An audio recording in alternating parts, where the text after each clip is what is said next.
and welcome back to another episode of the Zero Empty Spaces podcast, episode 56, with Boca Raton Innovation Campus resident artist Harriet Silverstein, here from our beautiful studio at The Brick. Yes. If you didn't know about Zero Empty Spaces, myself, Evan Snow, my business partner, Mr. Andrew Martineau, as arts advocates, community builders, and placemakers, started an initiative to activate vacant commercial real estate spaces to create affordable working artist studios so talented artists like her have space to create and collaborate in affordably outside of their homes.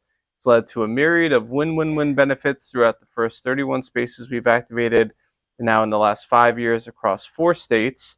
And for more information, you can log on to zeroemptyspaces.com. The point of the podcast is to connect you, the viewer, with our talented artists like her that make the program what it is. So without much further ado, Harriet, why don't you tell us a little bit about yourself at a high level and how you got started in the arts? I've always been an artist since I've always wanted to be one since I was young. And I studied, in college at Brown, and there was RISD next door, so that was pretty perfect. I had 2 summer scholarships to Skowhegan, which was pretty neat. Wow. Louise Nevelson, William de Kooning, it was unbelievable. They get a lot of interesting people. And then after college, I decided to go to grad school because I wanted to teach at a university level. So I did that. And then the State University of New York at Albany gave me a fellowship to go live in France and study. And it was such a gift. So I was placed in Strasbourg, which is it's northeastern France. And beautiful place, highly recommend it. And I was sort of in the middle of Europe, so I traveled all over. Nice. Yeah. And I also had a studio in like 100-year-old building with skylights and everything. It was great. In France? In France, yeah. Because the Académie des Arts Décoratifs and Beaux-Arts, they sort of didn't know what to do with me, when I showed up. So there was one guy who taught painting, and he kind of separated the students and put like a few people in one big room. So he just put me in that big room. Okay. Yeah. So from that experience, did you go immediately into teaching? Were you creating for yourself? I was creating for myself. I had my first gallery show there, which was really neat. And I decided to come back to the States. And yeah, I started teaching immediately at Hofstra and Queens College. Nice. So, yeah. Okay. Yeah. And then you made your way at some point down to my lovely hometown of Coral Springs. Yes. Yeah, that was 24 years ago. We decided, I was living in Manhattan with my husband, 2 kids growing up, and we decided to move here. And I've been really happy here. I love it. Amen. And you've been very active. We've, Yes. known you over the years and seen you and supported exhibits that you've Yes. been in at the Gallery 1 and Yes. and all over. Yeah. But maybe for those that are not familiar with your work, Yes. why don't you tell us a little bit about your work, your style, and your mediums? Okay.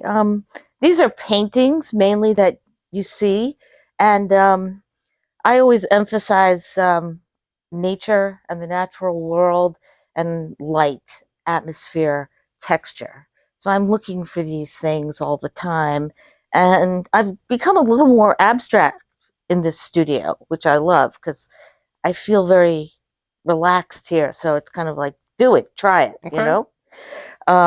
This one here is a painting of hieroglyphics in Egypt. I had an opportunity to go there. It's kind of based on memory of the shapes and textures. And you can see others over here based on, they're about the ocean and movement and shape and color.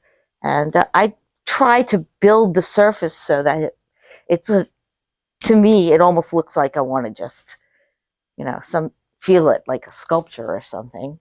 I'm very interested in surface, in paint. I use collage a lot, but my work is all addition and subtraction. It's kind of about process. I don't ever want it to look like neat and finished. I always want it to look like I just did it and stepped away. Kind of a raw look. It's interesting that, as you mentioned, that I like see some of it, the work coming out three Hmm. dimensionally. What, aside from the collage, what um, materials and other mediums do you work in? I was doing a series of metal sculptures when I was at Fat Village. I sold all of them, but I'm going to do them again. They were made with aluminum wire or copper wire, and I was showing every year for 5 years. I did a show called Endangered that was part of Art Basel. So they were all endangered animals. Oh wow, Yeah, elephants, lions, tigers, bears, pandas. So I am going to be doing that again. I'll take a break from painting and do that. I started doing that because I was working on a painting for that show, that endangered show, and I was being too serious about it. So I said, just put this away and just relax and do this. And people love them. Yeah. that's great. Yeah, I'm going to make them bigger this time. But yeah, I I felt I don't have any left. I have like maybe one left, but I will bring it here. That's a good problem to have. Yeah. Um, you have some varying works here that they can see Hmm. in the scene. Some very bright, some a little bit darker, Right. some hybrid in the middle. What are and who are or what are some of your inspirations and influences behind your work? Are you asking me about other artists that I look at? Or the environment or Yeah. other artists? Yeah. Yeah. What things from your travels, your experiences have influenced your Yeah. work to this stage of your career? It's definitely the environment. I mean, I just find it very unique here. The light is softer in the Northeast anywhere you go. Here, it's very defining, and it fascinates me. And also, we're so close to the ocean, and we live so much attached to the ocean. It has a presence here, Mm-hmm. even if you're not at the ocean. So I work on those things really, and the nature, all the trees and natural landscape here is pretty unique. I love it. I mean, this one, tr- these three paintings are based on it's called The Light Through Trees. When where I live, it's really kind of lush, and there are a Mm-hmm. lot of big trees, and the shadows that they make are Mm-hmm. incredible. uh, Coral Springs, a city of tree-lined streets, Yes. and you actually live near one of my. You live right around the corner from one of my favorite sunset spots, Yeah. the Sawgrass Trailhead at the Everglades Yes. Levee at the end of Atlantic Hmm. and the Sawgrass, where you could just see vast, and I could see I love some of that. those colors. Aside from the nature and the environment, from your experience in travels, who Hmm. are in research, who are some of your artistic inspirations? Yeah, I would say Giacometti. Absolutely. His drawings just are fantastic. Everything. And his sculptures, the way they actually define shape and form and process, I think are really cool. Matisse, of course, for color and form. Um, when I was in France, I really loved being able to go see these things that I love. Right. So Degas, Monet, it was such a gift to be able to just go see these things and be overwhelmed by them. And certainly Monet's The Last Piece, I forget what the title is, but it's a giant um, painting of reflections in a lake. But I'm always looking around. I always look at different people. I look around here too and see what people are up to. Yeah, Yeah. and there's definitely something to be said about traveling Yes. and gaining inspiration, insight when you Hmm. travel, and seeing art, especially in Europe. Hmm. I was fortunate to go to Spain and go to the original Dali Nice. Museum Yeah. this summer, and it's just incredible. It's Like and the incredible. works that you had always seen online on in a book or Yes. whatever, but to see it in the perspective in which he intended it in this environment, obviously that he created Hmm. to honor his legacy. there's definitely something to say. So I'm glad that you mentioned that, and I'd actually want to ask you, now that you've had, uh, uh, you know, an established career, Yes. you sold work, you've exhibited, Hmm. you've lived and worked and traveled and Yes. created all across the world now. What would be some maybe words of wisdom or insights that you might want to bestow upon younger up and coming emerging Insights. artists? I would say for me, the key was being comfortable with discomfort, because when you're serious about your art and you're working steadily, or you're fitting it into your life as much as you can, um, for me, there's always a feeling of discomfort, because there's always something I have to do. There's something I have to do. There's someone I have to talk to. I'm never in a place where things are done.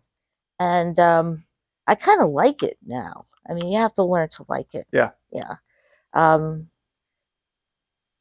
and it's also good because it kind of focuses you back to your work and connects me to my work.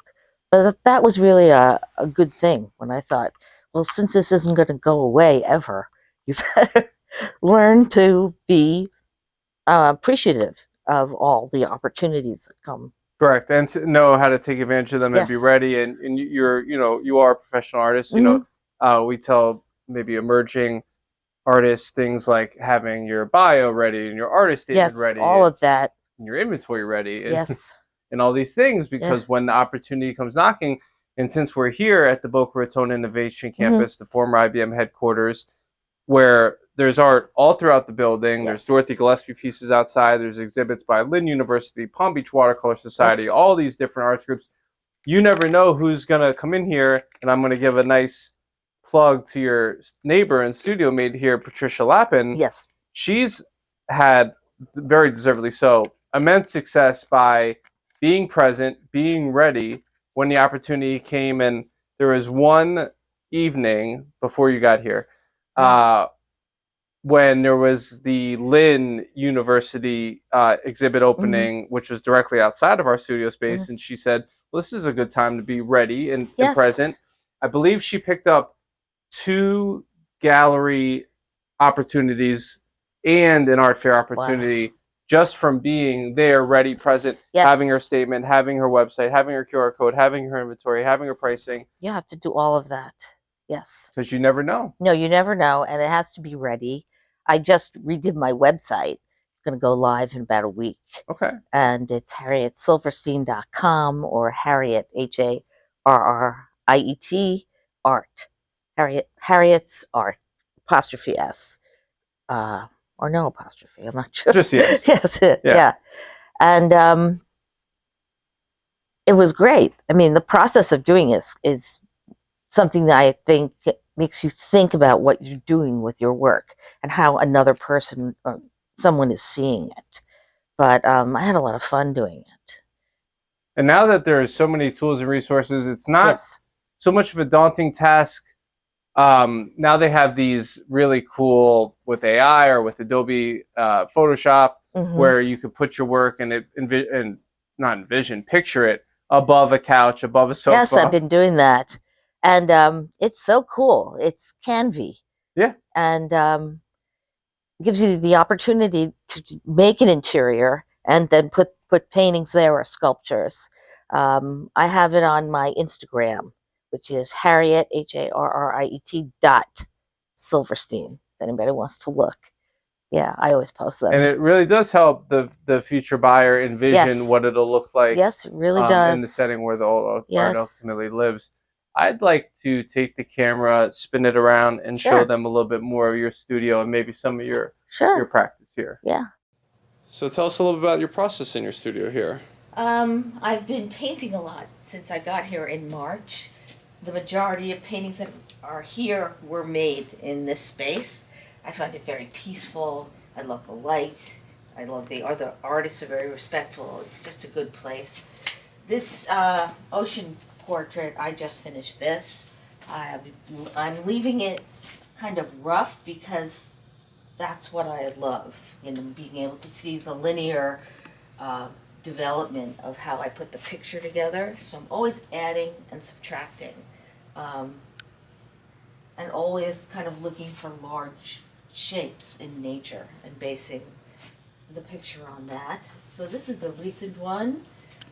This diptych over here is recent, Okay. very recent. Let me see it. And it has some collage elements. This one over here, also based on the ocean, has a lot of collage in it. It's just something I love to do. It's just kind of stepping back from painting all the time. It's less formal.